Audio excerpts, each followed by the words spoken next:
അപ്പോൾ ഞാൻ ഇന്ന് വന്നിരിക്കുന്നത് വെച്ച് കഴിഞ്ഞാൽ ഒരു ഫോണിൻ്റെ റിവ്യൂ ആയിട്ടാണ് വന്നിരിക്കുന്നത്. കഴിഞ്ഞ വർഷം മോട്ടോറോള ഒരു പുതിയ ഫോൺ ഇറക്കിയിട്ടുണ്ടായിരുന്നു, മോട്ടോ 50 ഫ്യൂഷൻ. ഇപ്പോഴും അവർ പുതിയൊരു ഫോൺ ഇറക്കിയിട്ടുണ്ട്, മോട്ടോ എഡ്ജ് 60 ഫ്യൂഷൻ. 5G ഫോണാണ്. പിന്നെ അതിന് 3 കളർ ഓപ്ഷൻ വരുന്നുണ്ട്. ഒരു ലൈറ്റ് ബ്ലൂ പോലത്തെയും പിങ്ക് പോലത്തെയും കളർ വരുന്നുണ്ട്. 810H മിലിറ്ററി ഗ്രേഡ് പ്രൊട്ടക്ഷൻ ഉണ്ട്, താഴെ വീണാലും ഒരു പ്രശ്നമില്ല. IP68 69 water proof and dust proof വരുന്നുണ്ട്. വെള്ളത്തിൽ വീണാലും വെള്ളം ഇതിൻ്റെ പുറത്തോട്ട് വീണാലും ഒരു പ്രശ്നവുമില്ല. പിന്നെ സ്ലിം ആൻഡ് ലൈറ്റ് വെയിറ്റ് ആണ്. പിന്നെ നിങ്ങൾക്ക് അറിയാമല്ലോ, മോട്ടോറോളയുടെ എല്ലാ ഫോണും സ്ലിം ആൻഡ് ലൈറ്റ് വെയിറ്റ് ആണ്. 8.2 mm തിക്നെസ്സും 180 ഗ്രാമാണ് വെയിറ്റ് വരുന്നത്. ഗോറില്ല ഗ്ലാസ് 7A പ്രൊട്ടക്ഷൻ വരുന്നുണ്ട്.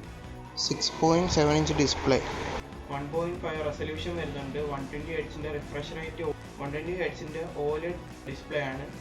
HDR10+ വരുന്നുണ്ട്. കോഡ് കർവ്ഡ് ഡിസ്പ്ലേ ആണ്. ഡ്യുവൽ സ്റ്റീരിയോ സ്പീക്കർ വിത്ത് ഡോൾബി അറ്റ്മോസ്. 1400 നിറ്റ്സ് ബ്രൈറ്റ്നസ് വരുന്നുണ്ട്.